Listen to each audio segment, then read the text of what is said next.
43.5 lakh rupees की cheating हुई है इन शेयर ट्रेडिंग और इन्वेस्टमेंट के नाम के ऊपर। यूट्यूब में कुछ देख रहे हैं या से इंस्टा में कुछ देख रहे हैं तो अचानक से आपको पॉपअप होता है कि भाई यहाँ इन्वेस्टमेंट करें हैं। दिल्ली पुलिस ने 100 करोड़ रुपए से ज्यादा की ठगी के मामले में एक चीनी नागरिक को गिरफ्तार किया है। पूरा मामला क्या है, बात करने के लिए हमारे साथ मौजूद हैं प्रशांत गौतम, जो डीसीपी हैं शाहदरा जिले के।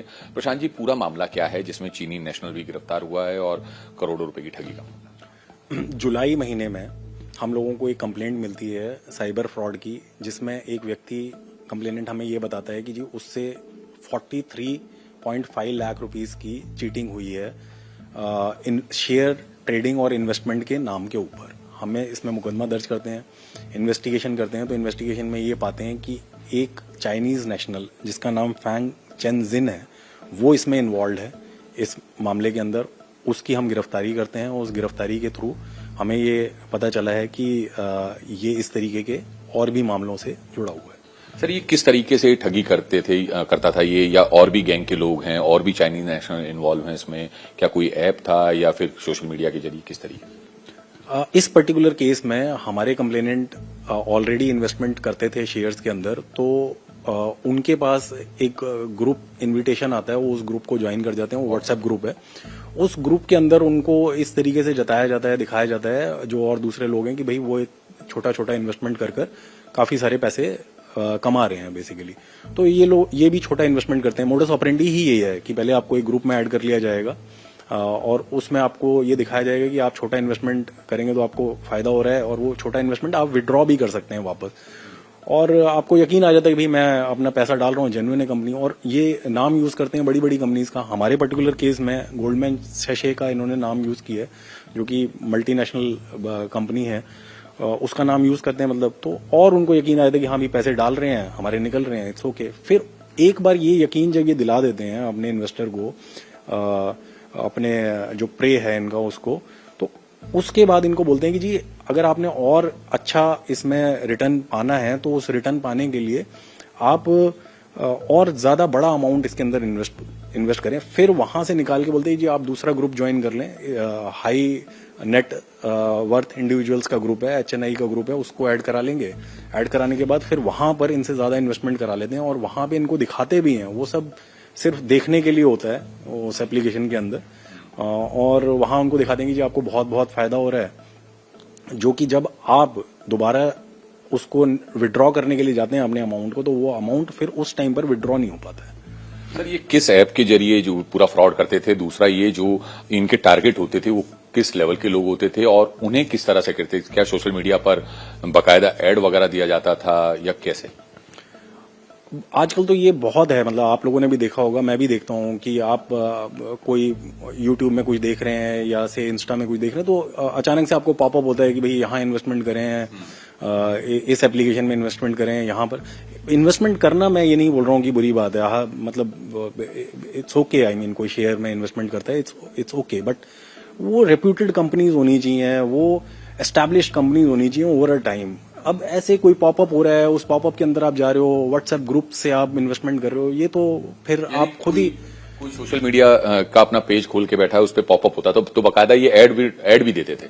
हाँ, तभी होता था ऑब्वियसली। और उस तरीके से आप फिर बिना जाने सोचे समझे उसके अंदर आप इन्वेस्टमेंट भी कर रहे हैं। इस तरीके से और भी चीजें हैं, जैसे कि आप ग्रोसरीज, कपड़े वगैरह भी आजकल ऑनलाइन खरीदते हैं बहुत ज्यादा, वो भी पॉपअप होते रहते हैं। वो आपको 5,000 की चीज 500 में दे रहे हैं, तो I mean how is it possible? मतलब थिंग्स आर नॉट पॉसिबल ना। अब जैसे पर्टिकुलरली आजकल IPOs का बहुत चल रहा है कि भाई IPOs आ रहे हैं बहुत सारे, तो IPOs में क्या होता है कि आप इन्वेस्टमेंट करते हैं तो फिर आपको वेट करना पड़ता है थोड़े दिन की भाई आपको शेयर कितने अलॉट होंगे, नहीं होंगे।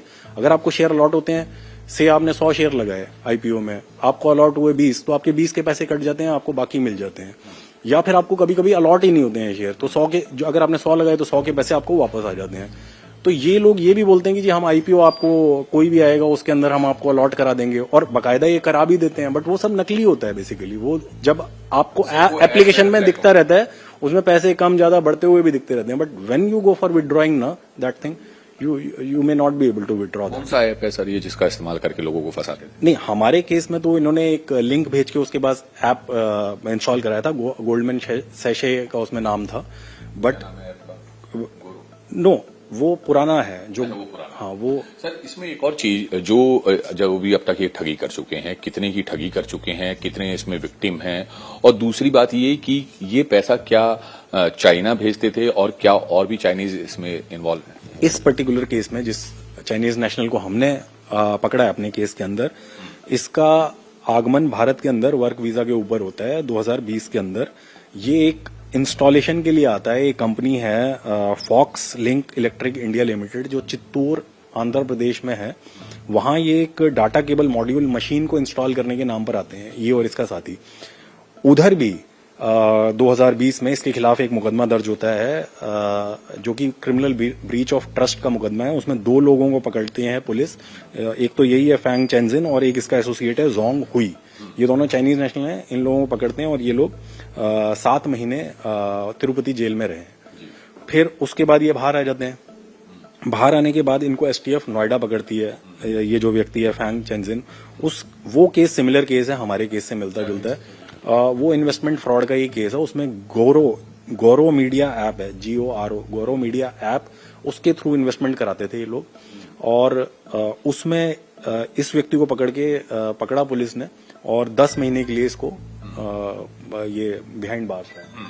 तो सर इसमें जो नोएडा वाला पूरा केस है, वहां पर कितने की चीटिंग की थी इन लोगों ने? वो एग्जैक्टली वो अमाउंट नहीं मेरे को पता कितनी चीटिंग करी थी, बट उन लोगों ने ये क्लेम किया था, मैंने भी न्यूज के माध्यम से पढ़ा है कि ये जो चीटेड अमाउंट्स होता है इसको कंसोलिडेट करते हैं एक जगह पर। उसको कंसोलिडेशन करने के बाद बिटकॉइन में कन्वर्ट करने के बाद चाइना भेजा जाता है। जो नोएडा वाला केस है। और आपके केस में अभी तक जो है चाइना भेजने का रूल आया, कुछ सबूत मिले अभी तक आपको? हमारे केस में तो देखिए डायरेक्टली तो हमको इसका डायरेक्ट रोल मिला है इस व्यक्ति का, हाँ, जो नोएडा वाले केस में भी इन्वॉल्व था। और अभी हमने फर्स्ट लेयर देखा है। फर्स्ट लेयर में हमारे 11 अकाउंट्स थे, जिसमें हमारे कंप्लेनेंट ने 11 अकाउंट्स के अंदर मतलब पैसे डाले थे 11 डिफरेंट अकाउंट्स के अंदर। उनको देखा तो उन अकाउंट्स के अंदर हमको करीब 35 करोड़ की ट्रांजैक्शन मिल गई है। सेकंड लेयर पर हम काम कर रहे हैं, जो हमको दिखता है कि 100 करोड़ के आसपास ये अभी है। मतलब तो ये अमाउंट और बढ़ सकता है जब 3rd लेयर या 4th लेयर पे भी? यस ये बढ़ सकता है। कितने तक जाने की उम्मीद? अभी इसके बारे में नहीं कहा जा सकता कुछ। लेकिन चाइना जाने का कुछ है इनका, जैसे कि इनकी पुरानी मॉडस ऑपरेंडी रही, वहां पे भी सेम आपका दिल्ली जैसा केस था, वहां से भी पैसा बिटकॉइन के जरिए चाइना भेजा गया। तो यहाँ पे भी इनकी यही प्लानिंग थी, इन्वेस्टिगेशन में आपकी आया हो या इससे पूछताछ? ये पता चलेगा। ये जनरली इसके लिए ना 4th या 5th लेवल तक आपको जाना पड़ता है, जो ये अमाउंट ट्रांसफर हो रहा है वहां पे। फिर वो आपको अकाउंट्स वो वाले दिखने शुरू हो जाते हैं जहां कंसोलिडेशन हो रहा है अमाउंट्स में ना, फिर वहां से पता चलता है। तो अभी तो it's a part of investigation is going on. मामला बड़ा है तो क्या ईडी को भी आप लोग इन्वॉल्व करेंगे इस जांच? ईडी को हम लेकर रहे हैं इस मामले में। यस, शुक्रिया बात करने के लिए। तो ये प्रशांत गौतम हैं, डीसीपी हैं शाहदरा जिले के, जिन्होंने एक चाइनीज नेशनल को पकड़ा है और चीटिंग का ये पूरा मामला है जिसमें करोड़ों रुपए की ठगी का जो केस है वो खुला है। Kumar Sonu, India TV, Delhi.